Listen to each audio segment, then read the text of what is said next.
City India news channel हक की आवाज़। Paradise function palace. Paradise function palace महबूब नगर।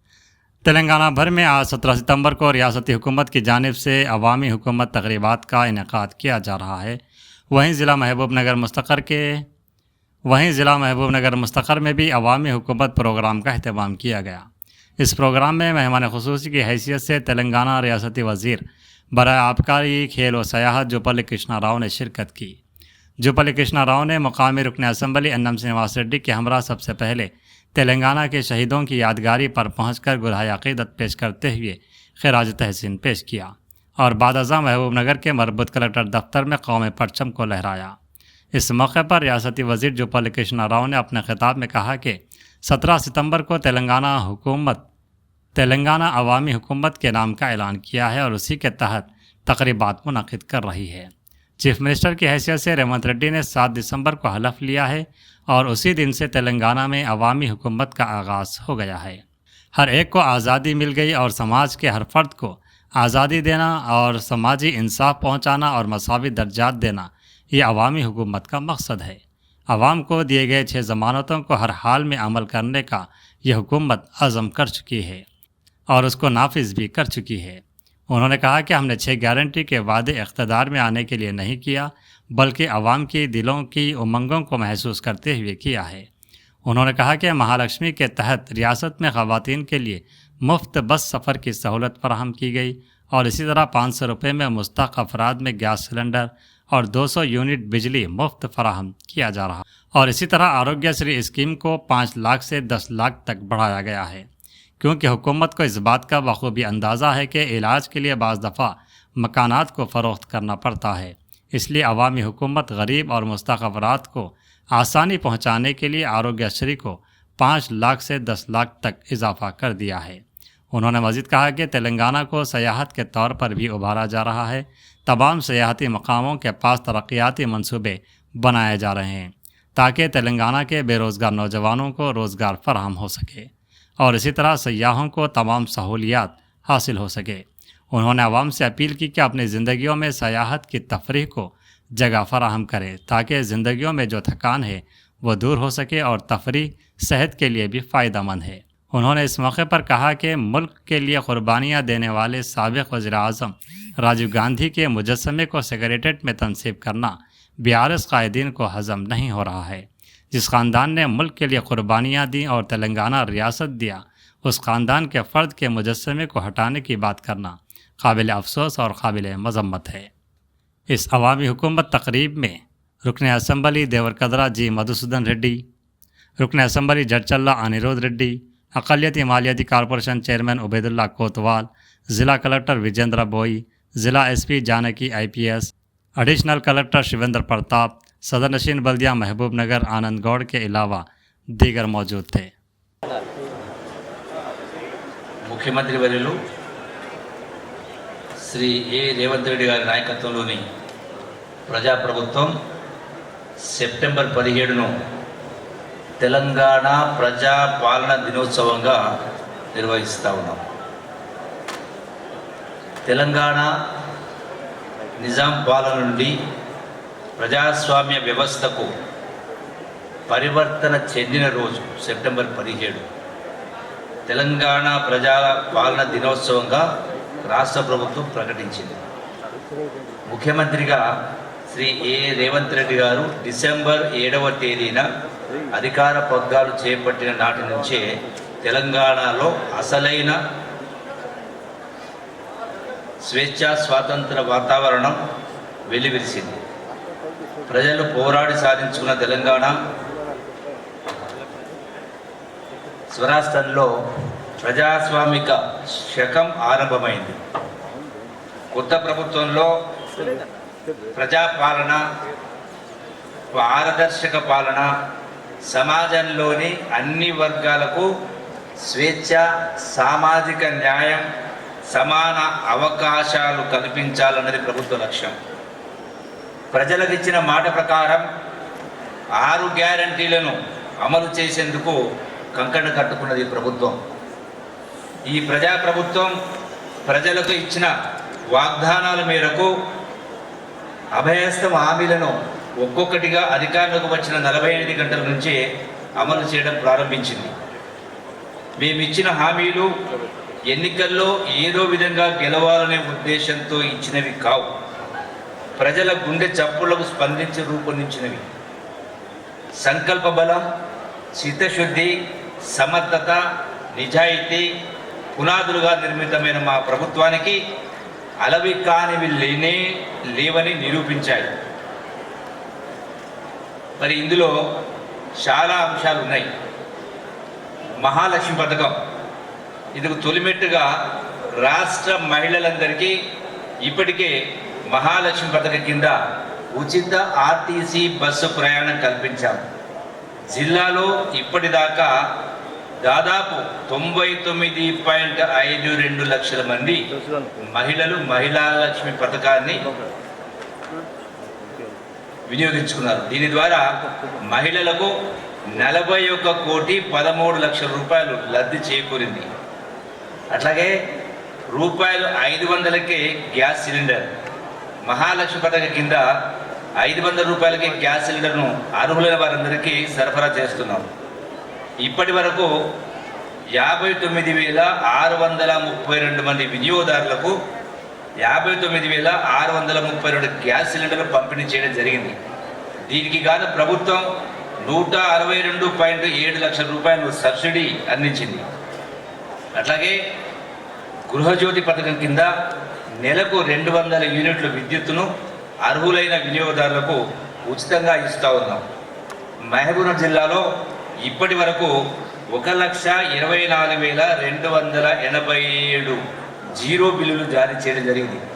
మొత్తం 1,24,287 కుటుంబాలకు ఈ పథకంతో లబ్ధి చేకూరుతుంది. ఈ పథకం కింద ఇప్పటి వరకు ప్రభుత్వం 12.81 కోట్ల రూపాయలు సబ్సిడీగా అందజేయడం జరిగింది. ఇందిరా మహిళా శక్తి తెలంగాణ ప్రభుత్వం మహిళలను విజయవంతమైన వ్యాపార పారిశ్రామికవేత్తలుగా తీర్చిదిద్దే ధ్యేయంతో ఇందిరా మహిళా శక్తి పథకానికి రూపకల్పన చేసింది. స్త్రీనిధి ఏర్పాటు, బ్యాంకులతో అనుసంధానం అనే మార్గాల ద్వారా 1,00,000 కోట్ల రూపాయల ఆర్థిక సహాయాన్ని అందించి ఈ లక్ష్యం సాధిస్తాం. అట్లాగే ఆరోగ్యశ్రీ పథకం కింద అర్హులైన వారందరికీ వైద్య ఖర్చుల నిమిత్తం 5 లక్షల రూపాయల పరిమితిని 10 లక్షల రూపాయలకు పెంచడం మా ప్రభుత్వ చిత్తశుద్ధికి నిదర్శనం.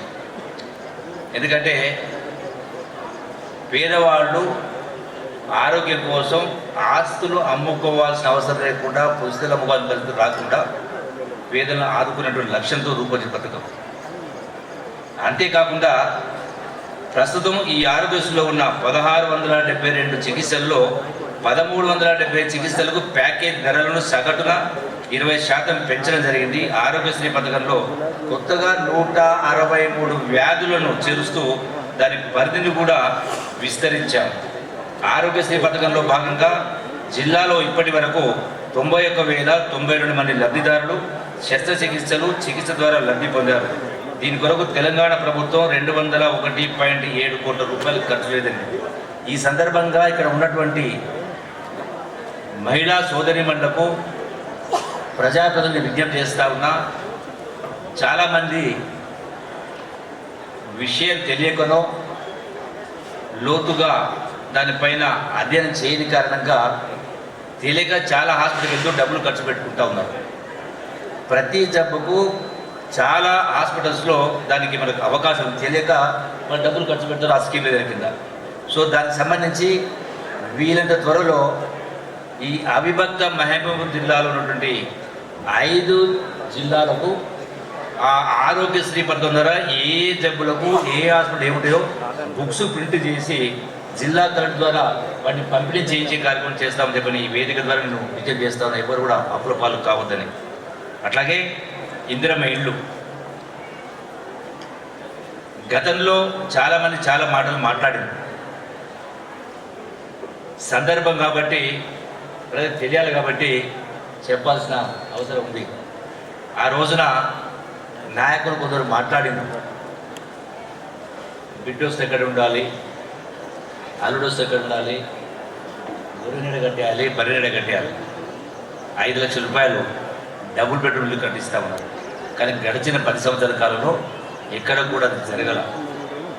ఈనాడు గౌరవ ముఖ్యమంత్రి రేవంత్ రెడ్డి గారి నాయకత్వాన ఈ నిరుపేదలు ప్రతి ఒక్కరికి సొంత ఇంటికలను నిజం చేయాలని రాష్ట్ర ప్రభుత్వం భావిస్తూ ఉంది. ఈ లక్ష్యాన్ని సాధించే క్రమంలో ఇందిరమ్మ ఇళ్ల పథకాన్ని రాష్ట్ర ప్రభుత్వం అమలు చేస్తూ ఉంది. ఈ పథకం కింద ఒక్కో లబ్ధిదారునికి 5 లక్షల రూపాయల ఆర్థిక సహాయం, రాష్ట్ర వ్యాప్తంగా 4.5 లక్షల ఇండ్లు మంజూరు చేయడం జరిగింది జిల్లాలో. వీటన్నిటిని కూడా ఈ నియోజకవర్గంలో ఆ నియోజకవర్గ శాసనసభ్యులు ప్రజాపతి ద్వారా వాటిని ఆ ఇండ్లు మంజూరు చేసే కార్యక్రమం చేస్తారు. అట్లాగే వ్యవసాయానికి సంబంధించి కూడా జిల్లాలో 2024 పంటల రుణమాఫీకి సంబంధించి అర్హులైన రైతులకు 64,439 మంది రైతుల ఖాతాల్లో రుణమాఫీ కింద 450 కోట్ల రూపాయలు జమ చేయడం జరిగింది. అర్హులైన రైతులందరికీ రైతు భరోసా పథకాన్ని ఎకరానికి 15,000 రూపాయల చొప్పున అందించాలని మా ప్రభుత్వ సంకల్పం. గతంలో అమలు జరిగిన రైతు బంధు పథకం కింద ఎకరాకు సంవత్సరానికి 10,000 రూపాయలు మాత్రమే చెల్లించారు. మా ప్రభుత్వం విధి విధానం రూపొందించి త్వరలో రైతు భరోసా పథకం అమలు చేయబోతా ఉంది. రైతులకు పంటల బీమా పథకం వర్తింపజేయడానికి సంవత్సరం నుంచి ఫసల్ బీమా యోజన పథకంలో చేరాలని ప్రభుత్వం నిర్ణయించింది. ఈ పథకం కింద రైతుల తరఫున బీమా ప్రీమియాన్ని ప్రభుత్వమే చెల్లిస్తూ ఉంది. అంతేకాకుండా వ్యవసాయ రైతు సంక్షేమం కోసం ప్రభుత్వం తెలంగాణ వ్యవసాయ మరియు రైతు సంక్షేమ కమిషన్ కూడా ఏర్పాటు చేయడం జరిగింది. అట్లాగే గౌరవ ముఖ్యమంత్రి గారు రాష్ట్రంలో యువతకు ఆటపాటల్లో కూడా నైపుణ్యం రావాలని, అంతర్జాతీయ ఖ్యాతి గడించాలన్నటువంటి సదుద్దేశంతో హైదరాబాదులో స్పోర్ట్స్ యూనివర్సిటీని ఏర్పాటు చేయాలని రాష్ట్ర ప్రభుత్వం నిర్ణయించింది. అంతర్జాతీయ ప్రమాణాలతో ఫ్యూచర్ సిటీ 4th సిటీలో నిర్మించే స్పోర్ట్స్ హబ్లో దీన్ని ఏర్పాటు చేయాలని చూస్తున్నది. దాదాపు 12 వివిధ క్రీడల అకాడమీలను ఇక్కడే చేపట్టాలని ప్రభుత్వం భావిస్తూ ఉంది. వీటిలో అంతర్జాతీయ స్థాయి అధునాతన మౌలిక సదుపాయాలు కల్పించబడతాయి. ప్రతి లోక్సభ నియోజకవర్గంలో ఒక స్పోర్ట్స్ స్కూల్ కూడా ఏర్పాటు చేయబోతా ఉన్నాం. స్పోర్ట్స్ స్కూళ్ళలో విద్యా బోధన చేస్తూనే క్రీడలకు ప్రాధాన్యమిచ్చేలా చర్యలు తీసుకుంటా ఉన్నాం. అట్లనే నిరుద్యోగ యువతకు ఉద్యోగ అవకాశాలు పెంపొందించడం కోసం స్కిల్ యూనివర్సిటీని, ప్రపంచంలో నైపుణ్యానికి చాలా డిమాండ్ ఉంది కాబట్టి యువతకు స్కిల్స్ నేర్పించాలన్న సదుద్దేశంతో కొత్త యూనివర్సిటీని రాష్ట్ర ప్రభుత్వం గౌరవ ముఖ్యమంత్రి రేవంత్ రెడ్డి నాయకత్వంలో ఏర్పాటు చేస్తా ఉంది. తెలంగాణ యువతను ప్రపంచంలోనే ఉత్తమ నైపుణ్యం కలిగిన వారిగా తీర్చిదిద్దాలనే లక్ష్యంతో తెలంగాణ స్కిల్ యూనివర్సిటీ ఏర్పాటు చేసింది. ఈ యూనివర్సిటీలో 17 రకాల కోర్సుల్లో ప్రతి ఏడాది 20,000 మంది విద్యార్థులకు శిక్షణ ఇచ్చి సర్టిఫికెట్ ఇవ్వడం సహా ఆయా కంపెనీల్లో ఉద్యోగ ఉపాధి అవకాశాలు కూడా కల్పించేటువంటి ఏర్పాట్లు చేస్తున్నాం. రంగారెడ్డి జిల్లా ముచ్చర్ల మండలం వ్యాగరికంచే వద్ద స్కిల్ యూనివర్సిటీ నిర్మాణానికి సీఎం రేవంత్ రెడ్డి గారు శంకుస్థాపన కూడా చేయడం జరిగింది. భవన నిర్మాణం పూర్తయ్యే వరకు గచ్చిబౌలిలోని ఇంజనీరింగ్ స్టాఫ్ కాలేజ్ ఆఫ్ ఇండియాలో భవనంలో వర్సిటీ కార్యకలాపాలు కొనసాగుతాయి. అట్లాగే తెలంగాణలో విద్యా వ్యవస్థను మెరుగుపరచడం కోసం తెలంగాణ విద్యా కమిషన్ కూడా ప్రభుత్వం ఏర్పాటు చేసింది. అంగన్వాడీలను ప్రీ ప్రైమరీ స్కూళ్ళుగా మార్చబోతున్నాం. ప్రాథమిక పాఠశాలల మొదలు విశ్వవిద్యాలయాల వరకు నాణ్యమైన విద్యా బోధన, నైపుణ్య శిక్షణ, ఉపాధి కల్పనకు ఒక మిషన్ మోడ్లో చేయాలని ప్రభుత్వం సంకల్పించింది. రాష్ట్రంలో ఉన్న అన్ని రకాలైన గురుకుల పాఠశాల విద్యార్థులకు అంతర్జాతీయ ప్రమాణాలతో కూడిన విద్యా వసతి అందించేందుకు ప్రభుత్వం ఇంటిగ్రేటెడ్ రెసిడెన్షియల్ పాఠశాలలు నెలకొల్పడానికి కూడా నిర్ణయించడం జరిగింది. అట్లాగే తెలంగాణ రాష్ట్రంలో వినోదం, విజ్ఞానం, ఆధ్యాత్మిక అనుభూతిని పంచే పర్యాటక ప్రాంతాలు కొదవలేదు. చూసి తీరాల్సిన చారిత్రక కట్టడాలు, వారసత్వ కట్టడాలు, పురాతన సాంస్కృతిక ప్రతీకగా నిలిచే కళారూపాలు వీటికవే ప్రత్యేకం. మరి ఎకో, టెంపుల్, మెడికల్ టూరిజం అభివృద్ధి కూడా పెద్దపీట వేస్తూ ఉన్నాం. ఈ సందర్భంగా ఈ యొక్క పర్యాటక రంగాన్ని సంస్థాగతంగా అభివృద్ధి చేయడం, పర్యాటకులకు సకల సౌకర్యాలు కల్పించడం కోసం పర్యాటకానికి విస్తృత ప్రచారం కల్పించేందుకు పర్యటిస్తూ ఉన్నాం. ఈ సందర్భంగా ఇప్పటికే ఈ యొక్క పర్యాటక రంగంలో ముఖ్యంగా మహిళా లోకాన్ని విజ్ఞప్తి చేస్తూ ఉన్నాం. మరి గౌరవ ముఖ్యమంత్రి గారి నాయకత్వాన ఆర్టీసీ బస్సులో మహిళలకు ఫ్రీ ఇస్తూ ఉన్నాం. ఈ బస్సుల్ని, ఈ ఫ్రీ సౌకర్యాన్ని మీరు ఫంక్షన్లకు ఇతరత్ర వెళ్ళడమే కాకుండా ఈ టూరిజం వెళ్ళడానికి కూడా రాష్ట్రంలో ఎన్నో గొప్ప పుణ్యక్షేత్రాలు ఉన్నాయి, ఎన్నో పురాతన కట్టడాలు ఉన్నాయి, పెద్ద పెద్ద కోటలు ఉన్నాయి. వీటన్నిటిని కూడా సందర్శించుకునే అవకాశం ఉంది. కాబట్టి అందరూ కూడా దీన్ని వినియోగించుకోవాలి. ఎందుకంటే నాకు తెలిసి పునర్జన్మ ఉందో లేదో తెలియదు. మీరు ఇచ్చిన దాన్ని ఇవన్నీ లేవు, మీరు ఇచ్చిన దాన్ని చూస్తున్నారు, మీరు ఇచ్చిన పుస్తకాలు ఇవన్నీ లేవు. అయితే పునర్జన్మ ఉందో లేదో తెలియదు కాబట్టి మనం కట్టలేము కూడా. కాబట్టి ఎన్నో పురాతనమైనటువంటి వందల వేల సంవత్సరాల నుంచి కట్టినటువంటి ప్రాంతాలు ఉన్నాయి, చూసి తరించాలి. కాబట్టి ఫ్రీ బస్సులే కాబట్టి మహిళలు ఉపయోగించుకోండి.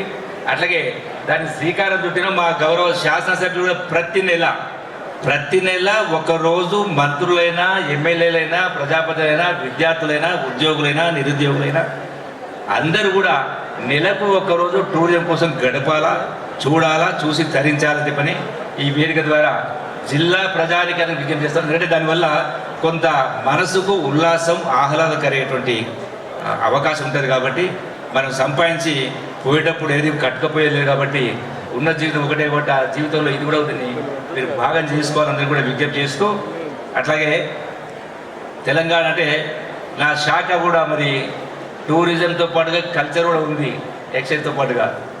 కల్చరల్ శాఖ అంటే అందరు ఏమనుకుంటారు, ఆట పాటల మంత్రి అనుకుంటారు. అవునా? కల్చర్ అంటే సంస్కృతి, జీవన విధానం. ఈ సంస్కృతి జీవన విధానము ధ్వంసమైనవి. అందుకే ఈ రోజున చాలా కష్టాలకు, నష్టాలకు, బాధలకు ప్రధాన కారణం, మూల కారణం ఈ యొక్క సంస్కృతి, సాంప్రదాయం, జీవన విధానం ధ్వంసమైంది. కాబట్టి దాన్ని పునరుద్ధరించుకుంటే చాలామందికి ప్రతి కుటుంబాల్లో ఏదో రకంగా కష్టపడతాం, నష్టపోతూ ఉన్నారు. అంటే అది ఆహారం విషయమైనా, ఆరోగ్యం విషయమైనా, చదువుల విషయమైనా, టీవీల విషయమైనా, ఆటపాటలైనా ప్రతి ఒక్కరం కూడా ఆలోచన చేసి జీవితంలో స్థిరపడడానికి, నిలబడడానికి అనవసరమైనటువంటి వృధా అయినటువంటి ఖర్చులు కాకుండా ఇలా మనం ఎన్నో లక్షలు ఖర్చు పెడతా ఉన్నాం చదువుల పట్ల, ఆరోగ్యం కోసం. ఈ ఆలోచన లేని కారణంగానే రోజు ఒక గంట మనది కాదంటే నిండు నూరేళ్ల నిండు జీవితం మనదే. హాస్పిటల్కి పోవాల్సిన అవసరమే రాకపోతే తెచ్చుకోవాలి. మీ అందరికీ కూడా విజ్ఞప్తి చేస్తూ, అట్లాగే పారదర్శక పరిపాలన తెలంగాణ రాష్ట్రం తెచ్చుకున్నది. వందలాది మంది బిడ్డలు ప్రాణత్యాగాలు చేసింది. మా చావులతో తెలంగాణ రావాలి, వచ్చిన తెలంగాణ పారదర్శకంగా, నిజాయితీగా, ప్రజాప్రభుత్వ పరిపాలన జరగాలి అనేటువంటి ఒక గొప్ప మనసుతోటి వాళ్ళు ప్రాణత్యాగాలు చేశారు. కానీ ఏ స్థాయిలో తెలంగాణ పరిపాలన ఉండాల్సిందో గడిచిన 10 సంవత్సరాల నుంచి దానికి నోచుకోలేదు. ఆ యొక్క అమరవీరుల ఆత్మలు ఘోషిస్తూ ఉన్నాయి. ధనిక రాష్ట్రం అప్పుల రాష్ట్రంగా మారింది. మీకు తెలియాలి కాబట్టి ఇది ఇటువంటి సందర్భాల్లోనే యావత్ జిల్లా ప్రజలకు, రాష్ట్రపతి తెలియాల్సిన అవసరం ఉంది. బాధ అనిపిస్తూ ఉంటుంది. ఈ రోజున నిన్న హైదరాబాదులో రాజీవ్ గాంధీ విగ్రహావిష్కరణ చేసిన సందర్భంలో నిన్న మొన్నటి దాకా పదవులు వెలగబెట్టిన వాళ్ళు, మాజీ మంత్రులు మళ్ళీ మా ప్రభుత్వం వచ్చిన తర్వాత, అంటే వాళ్ళ ప్రభుత్వం వచ్చిన తర్వాత ఆ విగ్రహాన్ని తీసి గాంధీ భవన్లో పెడతామని చెప్పని ఎవరో ఎందుకు దాచిపెట్టి మాట్లాడుతూ కేటీఆరే మాట్లాడాడు. ఏం పాపం చేసిండు రాజీవ్ గాంధీ గారు, ఇందిర కుటుంబం? నిన్న ముఖ్యమంత్రి గారు చాలా స్పష్టంగా, చాలా అనర్గళంగా మోతీలాల్ నెహ్రూ నుంచి, జవహర్లాల్ నెహ్రూ నుంచి, ఇందిరా